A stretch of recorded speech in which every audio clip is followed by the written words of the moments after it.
Sem Eva Erpič, strokovnjakinja za odnose in intimo in za Ona odgovarjam na vaša vprašanja. Če se vam kdaj zgodi, da vam kdo ne odpiše na pozdravni nagovor, s tem ni nič narobe. Je pa dobro biti malo samokritičen, kadar se vam konstantno dogaja, da vam ljudje odgovarjajo nesramno ali pa da vas mogoče daljše časovno obdobje ignorirajo.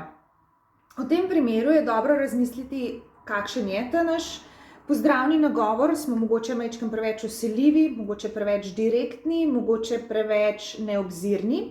In pa dobro je pregledati, kakšen profil imamo, s čim se pravzaprav predstavljamo.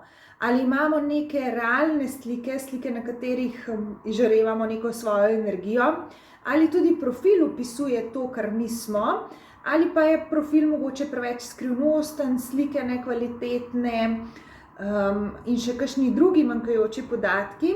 In to lahko potem na drugi strani zbuja pri ljudeh neko nezaupanje in je tudi to lahko razlog, da vam ne odpišejo.